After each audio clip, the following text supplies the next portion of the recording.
Good evening. Just a prayer away. Amen?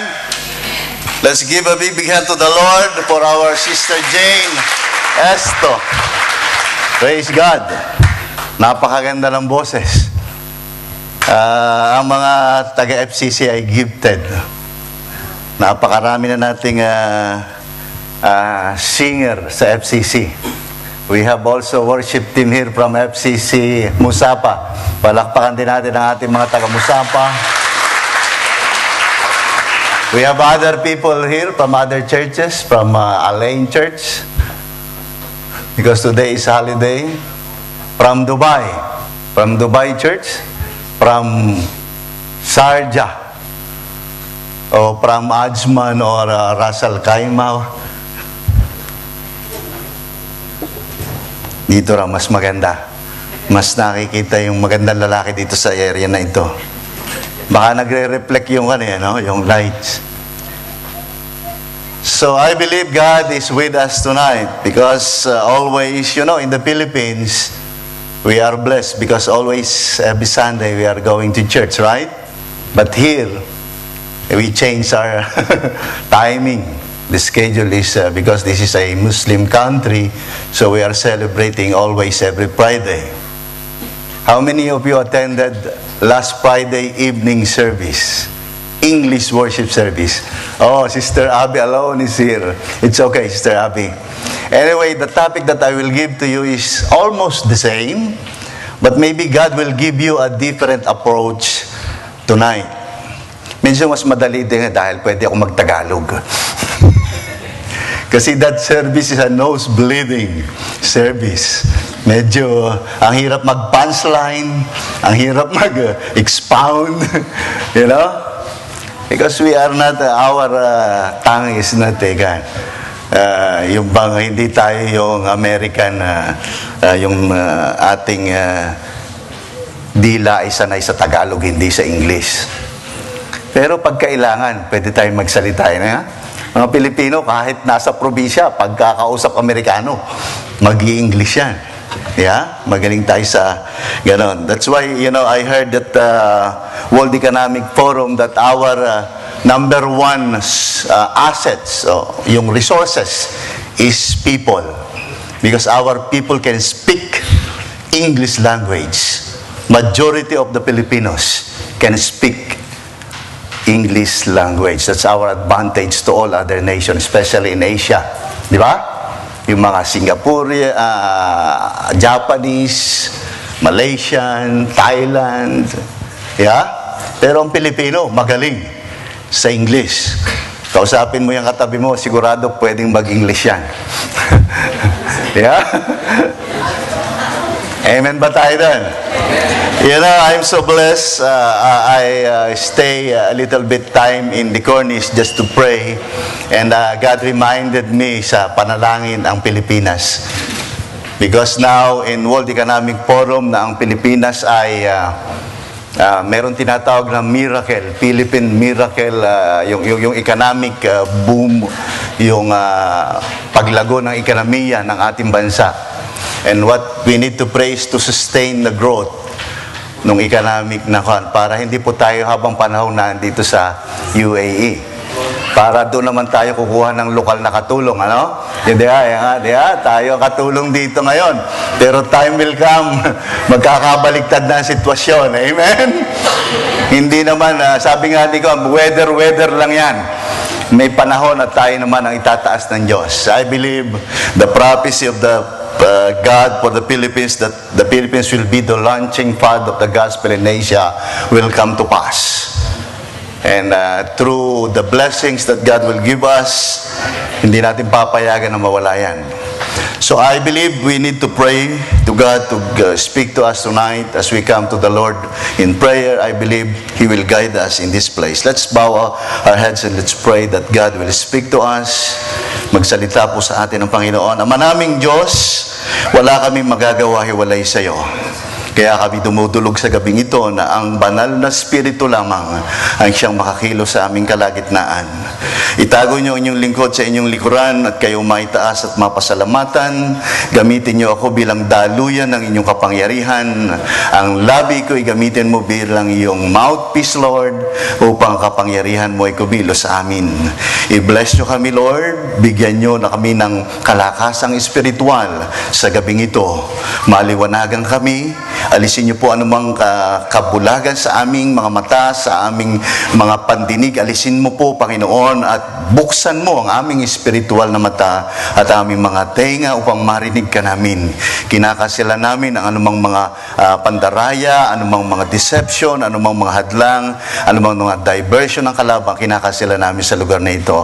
And we ask the blood of Jesus to cover this place and bless us, Lord. And we will not leave this place empty but empowered and blessed by God. In Jesus' name, amen and amen. So, I believe the Word of God has a different approach for everybody. Hindi po lahat ng pagbibigay ng Panginoon ng salita ay pare-pareho sapagkat gusto niyang iparating yung message niya in a different way sa atin. So, our topic for this evening is, I put it a little bit, yung parang medyo may diin, like a command, that God's mandate, where's our title? God's mandate is to stay on course. Pwede ba sabihin natin sa katabi natin, stay on course? Stay on course. Dito ka lang. Huwag kang kakanan, huwag kang kakaliwa, kapatid. Anong gano'n? Bawal yung kumanan, bawal kumaliwa. Steady ka lang. You know, there is a word that popularized by the president in America, President George Bush and Reagan. Ang word na stay the course. For them is stay the course. They use that word during battle dun sa labanan na hindi ka pwedeng umatras. Ganon ang sitwasyon. Walang, I remember one story na naipit sila sa island. Ang ginawa nung general, sinira na yung boat para wala nang alisan. Wala nang atrasan. Sinira ng boat, so they have to face the enemy talagang face to face. Walang atrasan. So, ganun ba, Kristiyano? They are willing to face the enemy. Walang atrasan? Or medyo tagilid na? You know, the book of Psalm, the Bible scholars, sineshare nila na this is written by David. Other they are saying by Ezra or Daniel. And the other is saying this psalm is written by 176 people. Psalmists. Because this is 176 verses. If you will look your Bible, how many, can you open your Bible, your iPhone, your smartphone, or iPad? Ngayon, ganun na ang uso eh. Hindi lang open your Bible eh. Open your iPad, your iPhone, your smartphone. Yeah? Hindi lang Bible. So if you will see, Psalm 119 is the longest chapter in the Bible because of 176 verses. Nababasa pa ba niyo yung Psalm? 176 verses yan. And they focus more on the Word of God. Nakapokus. Kasi sabi nila, ang istorya is, this is written because of the people who are suffering during that time. Those people experiencing difficulties in life. Yung nakaranas ng kahirapan, ng persecution, ng suffering, ng difficulties, ng pain. How many of us go on that kind of road or path? Lumalakad sa ganong mga sitwasyon. Sino ba dito ang walang problema? Ang dapat tanong, sino ang may problema? Diba? Lahat tayo nakataas ng ganito, ha? Pero I believe, kahit may problema ang anak ng Diyos, you will stay on course. Right? You know, sa mundo, sabi, may question. Sabi dito, how do you stay on course and accomplish your goals even when you are not motivated?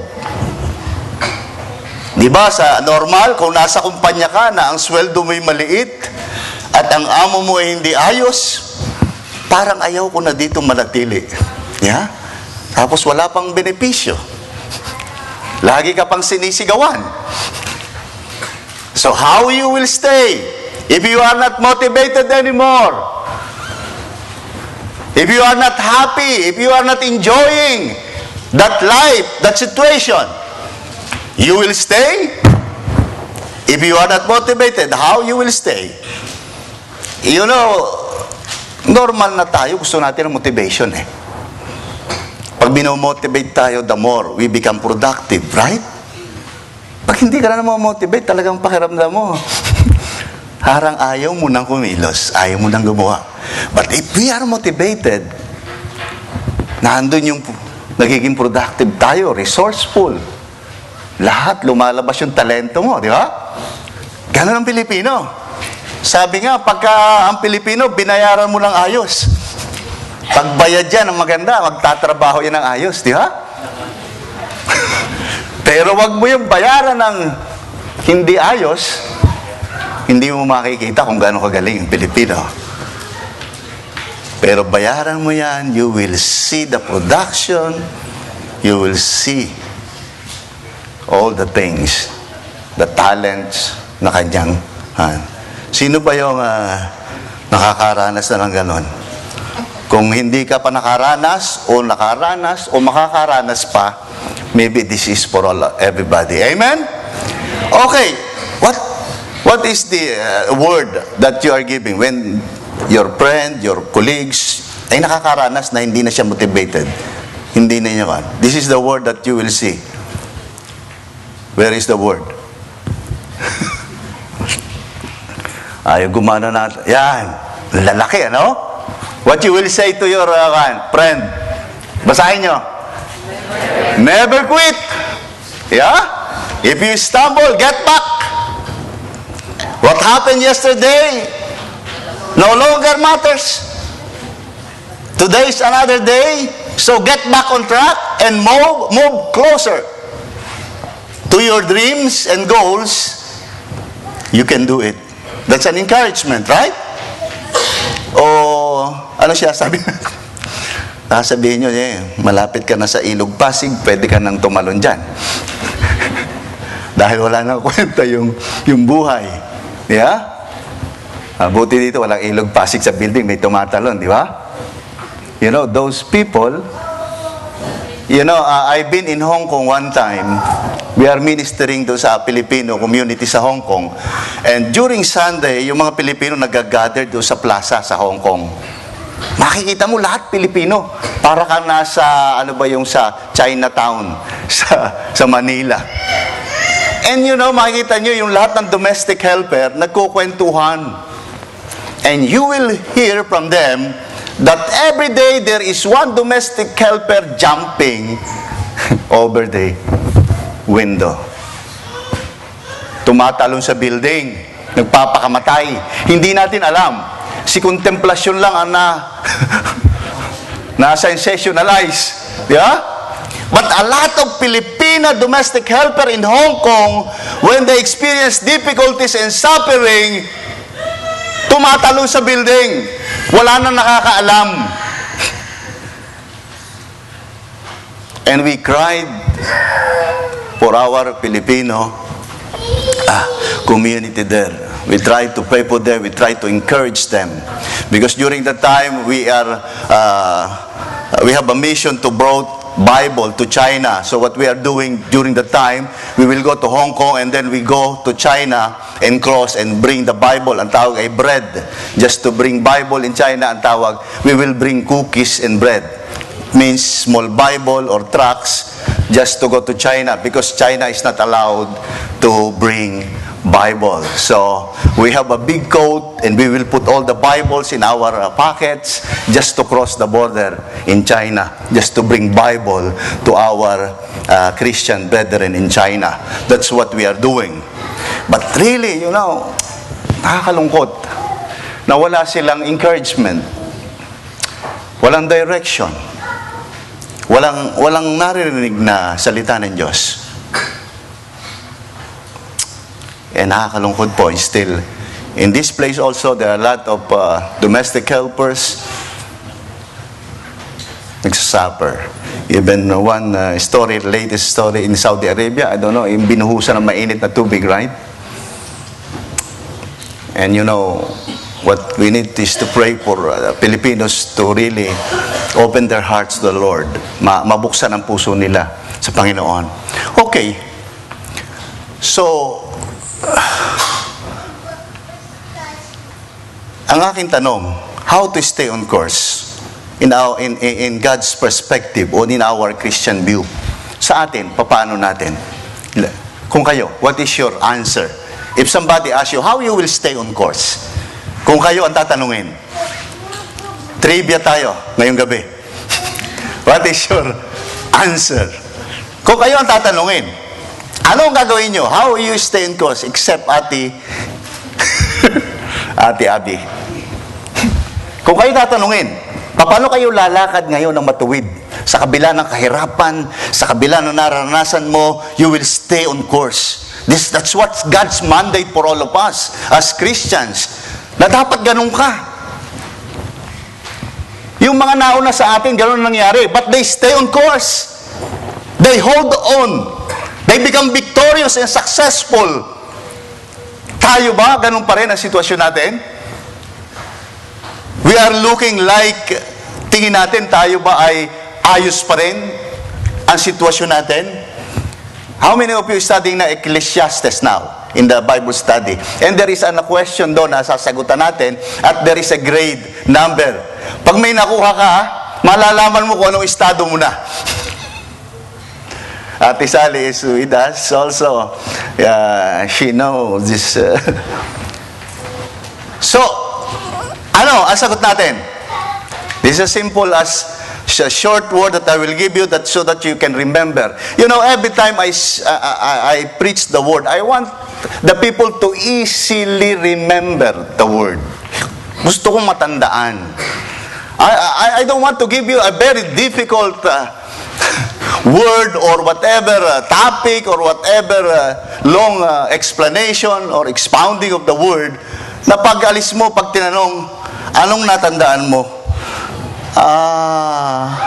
Yun na nga. Meron kaming isang pastor sa Pilipinas na pag tinanong mo kung anong word, yung natawa lang siya. Kung ano yung natawa siya, yun lang natandaan niya. Sa dami na sinabi ng pastor, yung natawa lang siya, yun ang kanyang natandaan. Well, at least may natandaan. Okay, the answer is what? Can you say it with me? Walk with God? Walk with God. Tell to your neighbor, sa katabi mo, sabihin mo, walk with God. Huwag kang mawawala. Lumalakad pa ba tayong kasama tayo ng Diyos? Are we walk with God or are we walk with the world? Di ba sabi? Kailangan naka-stay. So, tingnan natin sa salita ng Diyos. What we need is to walk with God. Gusto kong kasama ang Diyos. Baka pag hindi ko nakasama ang Diyos, iba na yung aking nilalakaran. Hindi na ako nananatili doon sa gusto niyang lakaran ko. Amen? Dapat ka-holding hands mo si Lord. Yeah? Huwag kang bibitiw sa Kanya. Kasama mo siya. So you have to walk with God, and this is the solution how to stay on course. Whatever problems you are facing now, ano man ang problema na yan, nararamdaman mo, na-experience, kapatid, the solution is, there is one solution. Lumakad kang kasama ng Diyos. Ano ang gusto ng Diyos na lakaran mo? Sundin mo yun. And I believe you will become victorious, happy, joyful, and content. Yung contentment, nasa sa puso mo, hindi maalis. Mukhang ang aking battery ay mabagal. Okay, I will read to you one for the second time. Sister Susan read these verses before. Medyo yung aking mata, gusto ko yung aking katabi. Meron ako ditong sariling kwan eh. Meron akong sariling monitor. How blessed are those whose way is blameless, who walk in the law of the Lord. Basahin natin yan. How blessed are those who observe. You will see those blessed word in the first two verses. How blessed are those who observe His testimonies, who seek Him with all their heart. They also do no unrighteousness. They walk in His ways. You have ordained your precepts, that we should keep them diligently. Oh, that my ways may be established, to keep your statutes. Then I shall not be ashamed when I look upon all your commandments. I shall give thanks to you with uprightness of heart. When I learn your righteous judgment, I will obey your decrees. Please don't give up on me. Sa tingin ba ninyo, nag-give up si Lord sa atin? No. Kayo, how many of us are parents? Always paying rent, pay rents. How many are parents? I'm a parent. Di ba? Gusto ba nyo mapahamak ang anak natin? How many of you wants your children to suffer? No. Walang gusto. This is also what the goal of our God for us. Amen? Pero kung hihiwalay tayo sa Kanya, what will happen next? Sa mundo, pagka hindi na ayos ang iyong dinadaanan, you will go on the other side, you will take the risk. Right?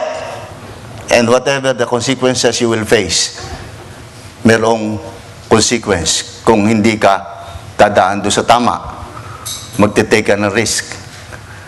Unless narinig mo si Lord. I remember one time when I'm traveling coming from Musapa, there is two ways, going to Musapa Bridge and going to Macta, right? And suddenly I heard a small voice from God, go to the left. And suddenly, as a matter of 1 second, all the vehicle on my right, going to Macta, they are like piled up of hollow.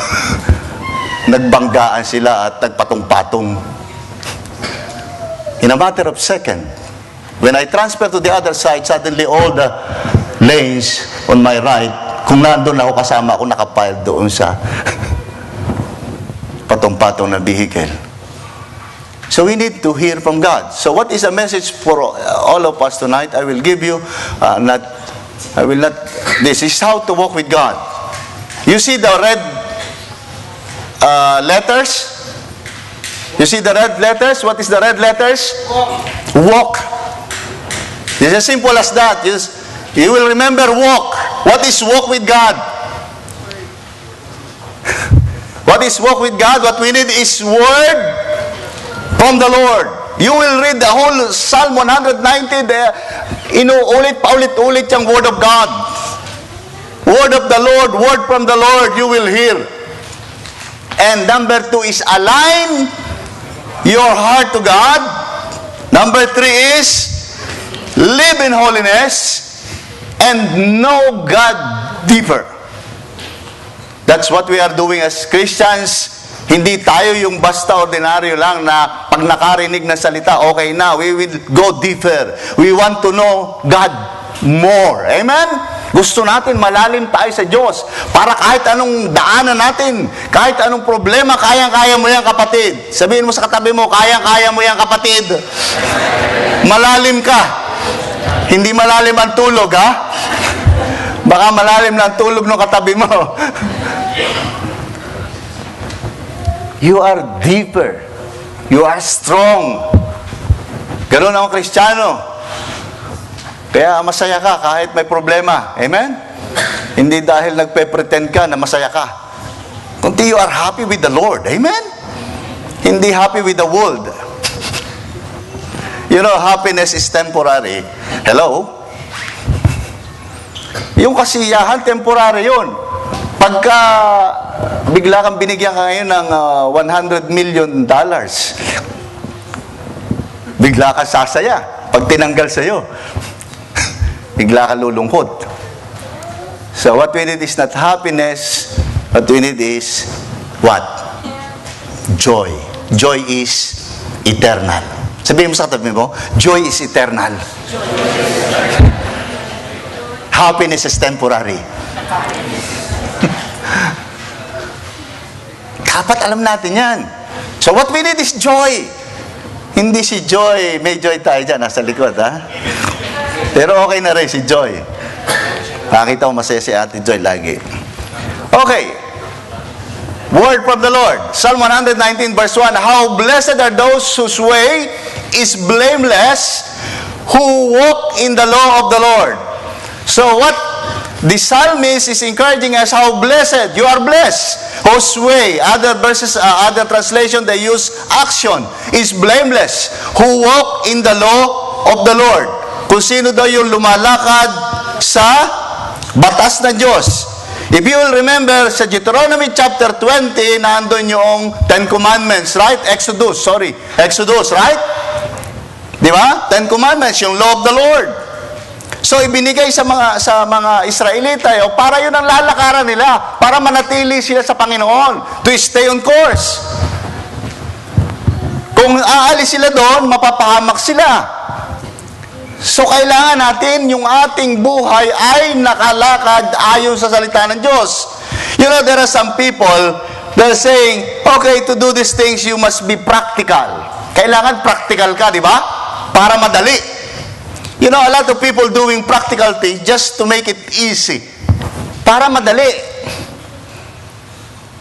Di ba practical na dapat hindi na lang kayo dito? Pwede naman kayo sa bahay na lang maupo. Marami din namang mga internet. Pwede naman kayo mag-worship sa bahay. Manalangin. Is it practical? What do you think? Bakit ka pa pupunta dito? Taga-Musapa ito. Nakakapagod pumunta dito. Mainit ngayon. Hello? Is it practical na wag na lang pumunta ng Friday? I can worship God in my room. I can pray. I can read my Bible. I can study the Word. Is it practical? I will not spend money. I will sleep and anytime. That's the problem with us. But we are not doing practical. We are doing biblical things. Amen? Amen. Let's give to the Lord a big hand because we are doing biblical as Christians, not practical. We will do it biblically, not practically. Because that's what God wants for all of us. Ang gusto ng Diyos, biblical ang buhay natin. Dati tayo ganun eh. Puro practical ang application eh. And what happened after practical application? Damo na lumalaki ang problema natin eh. Because we are doing on our own solutions. Right? Solusyon natin eh. Hindi salita ng Diyos eh.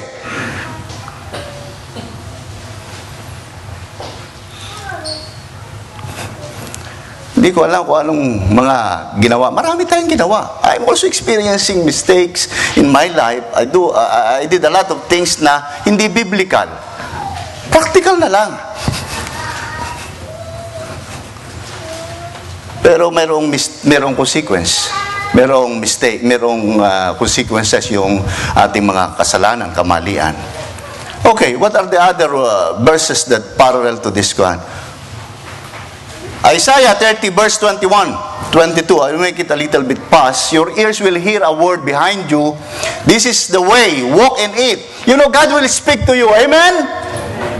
Magsasalita ang Panginoon. Sabi ng Diyos, yung tenga nyo makakarinig, will hear a word behind you. This is the way, anak. Ito ang daan, walk in it. Whenever you turn to the right or to the left, and you will defile your graven images overlaid with silver and your molten images plated with gold. You will scatter them as an impure thing and say to them, be gone. You will not be deceived by the enemy. Hindi ka madadaya, hindi ka mabubulag. Lahat na pinapakita ng demonyo, pwede mo sabihin, be gone, get out. This is not from God. If you are hearing from God, kung nakikinig tayo sa Diyos, you will say, no, be gone. This is graven images. This is idols. This is not from God. Amen? Pwede mong sabihin yon. But if you will not hear word from the Lord, Kung hindi mo maririnig ang Diyos, anong gagawin mo? You will just follow the same thing. Right? Susundin mo kung ano yung sinasabi ng mundo. Ang katwiran natin, total, marami namang gumagawa eh. Yeah? Everybody's doing. So okay lang. Be practical. But hindi na po yun ang nangyayari nga. Masisira po tayo because the design of God sa atin, hindi ganun. Iba ang design ng Diyos para sa atin. Amen? God wants to give you the best. How many of you wants the best for your life? Lahat tayo, di ba? But bakit hindi nagiging best yung buhay natin? Because hindi natin ginagawa kung anong gusto ng Diyos. Di ba? Sabi niya, if you obey me, I will what? Bless. Di ba? If you obey me, I will bless you. But if you disobey, actually God is not cursing us because He is not cursing the children of God, but He is disciplining us. During the time of discipline, it's not easy to pass doon sa ganung disiplina. Mahirap pong madisiplina. Sino ba dito ang enjoy na dinidisiplina siya? Wala. But pasalamat tayo, dinidisiplina tayo dahil anak tayo ng Diyos. You will see in other verses, right? Okay, Joshua 1:6-8. Be strong and courageous, for you shall give this people possession of the land. Alam natin ito, memorize natin. If you will read at the last verses, makikita natin in verse 8, this book of the law shall not depart from your mouth, but you shall meditate on it day and night, so that you may be careful to do according to all that is written in it. Then you will make your way, what? Your way what? Prosperous. And then you will have success. But you have to follow, sabi dito, you shall meditate the word day and night. Para yung way mo is prosperous and successful. Okay, number 2 is align your heart to God. As I told, okay, you're aligned. Your thoughts is aligned to the Lord. But you have to align also your heart to the Lord. Right? Our heart should be aligned to God. Hindi lang basta alam mo. Dapat bumaba sa puso. Mahirap yung relasyon na kilala mo lang siya, pero hindi mo naman siya mahal. Kilala ko ito ay mayaman, mabait, at maraming insurance. Kung sakaling kunin ni Lord. Pero hindi mo naman mahal. Yung puso ay wala. You will enjoy that kind of relationship? Hello? No. So we need also to align our hearts to the Lord. Sabi ko nga, hindi natin nakikita ang puso natin. Only God knows. Ang Diyos lang nakakaalam ng puso ng bawat isa. But there is verse na pwede nating i-gauge o malaman kung anong kondisyon ng puso natin. Ang sabi, out of the abundance of heart, what? Mouth speaketh. Right? Kung ano daw ang laman ng puso mo, yun ang sasabihin mo. Tingnan mo yung katabi mo kung anong sinasabi. Yan. Nalalaman mo na kung anong puso. Sabi ko nga, sa pamilya, this is our sins in our family. Madali tayo magbitaw ng masasakit na salita sa ating asawa, sa ating anak. Ang dali natin bitawan yung masasakit na salita sa kanila. Bakit sa ibang tao, ingat na ingat tayo? Baka suntukin tayo, umbagin tayo, magalit sa atin. Bakit yung family natin? Hindi tayo maingat. We are not careful about our words.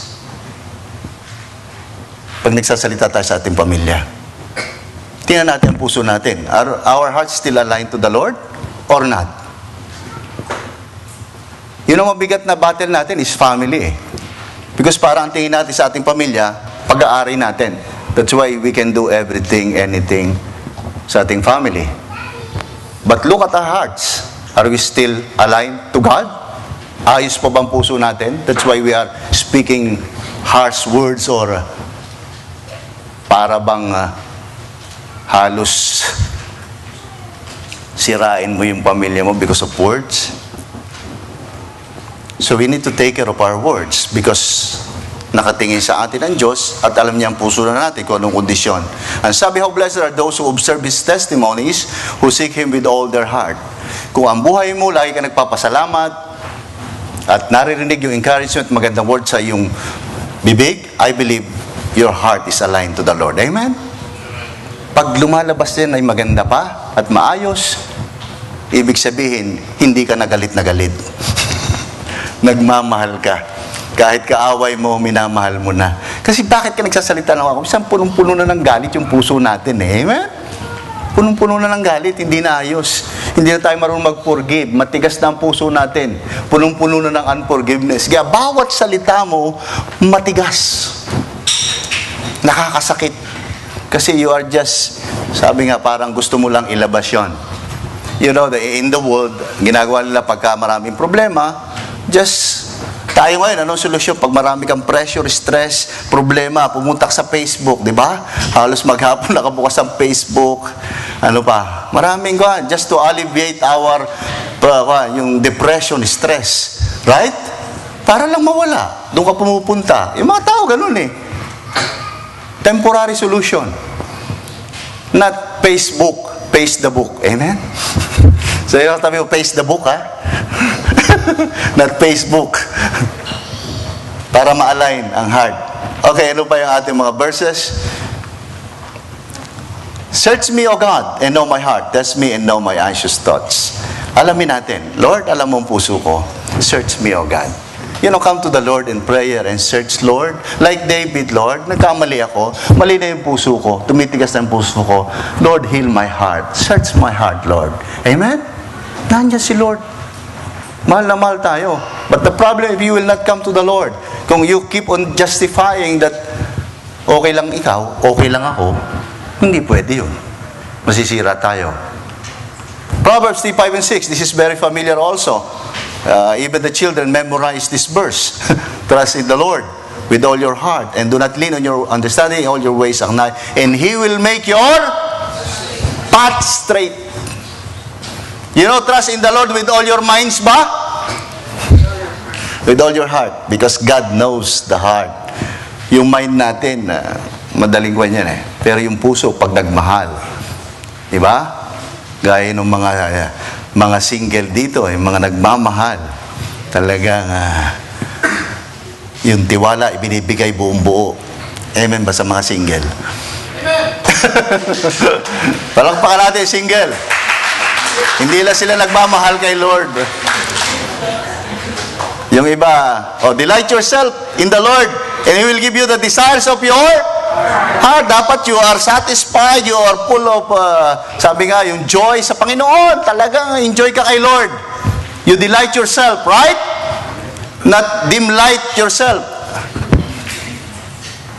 Delight, not dim light. Mukhang andap-andap na yung ilaw natin sa Panginoon. For where your treasure is, there your heart will be also. Okay, another one is our prayer. Can we pray this word that we are seeing now? Whatever it takes, Lord, align the desires of my heart with yours. Tama ba yan? Lord, i-align mo yung puso ko. Okay, number 3, before we go to the last. Nagmamalfunction yung aking kuha, hindi naka-align. Number 3 is live in holiness. They also do no unrighteousness. Sabi ng Psalm verse 3, they also do no unrighteousness. They walk in His ways. Ayaw mo magkasala. You know, I remember I'm sharing in English and then in Tuesday prayer meeting that I'm driving before. The first time I rode with my colleagues, he's running 160 kilometers per hour. And I used to drive only 180, 100 in the city because the project that I'm supervising is within the city. So, maliit lang yung anong tawag doon, mahina lang takbo ko for 3 years. And then, nung lumipat ako ng Alain, nilipat ako ng company, and then I'm traveling now Alain every day. Now, yung kasama ko, sanay na siya, nauna siya eh. 160 na. Natakot ako, nakaupo ko natatakot ako, 160, parang mamamatay yata ako dito sa ganitong kwan. Hindi bali, kay Lord naman tayo mapupo. And then, after sometimes, just to make the long story short, nasanay na ako ngayon. Yung 160 sa akin ngayon, normal na. And sometimes nakakalimutan ko, kasi abisado ko na yung radar Memorize ko kung saan, bago o luma, alam ko na. So kung minsan nagwa 180 pa ako, parang okay pa rin. Di ba? Ganon din ang kasalanan. Kung minsan, parang sa tingin mo sa una, takot ka. Pero habang tumatagal, pag nagpapatuloy ka sa kasalanan, nasasanay ka, nai-enjoy mo na rin. Take care.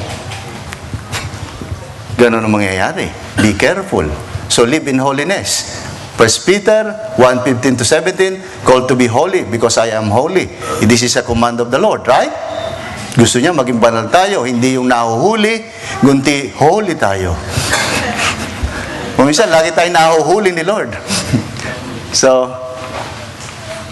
ano pa yung verse natin? Tayo mag-e-end na because I believe there is one presentation another just to give us more worship time to the Lord. He disciplined us. Pag hindi tayo nagiging holy, may disiplina. Masakit. In our prayer, sabihin natin, whatever it takes, Lord, discipline me for my good that I may share your holiness and be the peaceful fruit of righteousness. Gusto ko matuwid, Lord. Ayaw ko ng ganitong daan. Gaya ni Pinoy sa matuwid na daan. Amen? Okay, the last is know God deeper. This is I want you to remember. Huwag lang tayo makontento na tayo'y parang ang tawag nila? Taga Zimbabwe. Sabi ng tagalikod, Simba at saka uwi. Zimbabwe. So, that we should keep them diligently. I am the vine, you are the branches. Keep your life with the Lord. Lagi naka-attach. Huwag kang mawawala. Huwag kang madidetach sa Panginoon. Amen? Huwag kang mawawala kay Lord. Dapat naka-attach ka lagi. Pagtingin mo, medyo nahihiwalay ka, nakapit lang, kapatid. Sabihin mo sa katabi mo, kapit lang, kapatid. Huwag kang bibitaw kay Lord. Huwag kang bibitaw. Kailangan mo ang Diyos. You need God. Ako, sa buhay ko, yun lang ginagawa ko. Hindi ako bibitaw, Lord. Kakapit ako. Because ayaw ko mawala doon sa perfect will mo. Amen? Panalangin natin, whatever it takes, Lord, increase my awareness of my dependence on you in everything so that I will live continually by faith. Okay, our conclusion is this. Would you please stand and I will pray for you? Ang sabi ng word, Ephesians, look carefully then how you walk as an unwise. Bakit tayo nagiging unwise? Why? Because we are not using the Word of God. But maging wise tayo ngayon. We need the Word of God. We need wisdom, right application of knowledge, the Word of God. As you apply the Word of God, hindi tayo mawawala. Remember, use the best of your time today because the days are evil. Let's pray to the Lord. Let's bow our heads. Father, we thank you for reminding us tonight. I believe we will walk with you, Lord. Hindi kami mawawala. We will stay on course. This is your mandate. And we will experience blessing and victory. Hindi kami papayag na kami talunan. Kami ay victorious, Lord. We will experience victory, Lord, in our life, in our job, in our family, in our nation, O God. And we declare today your victory, Lord, na nasa buhay na namin. Salamat po, Diyos. In Jesus' name, amen and amen.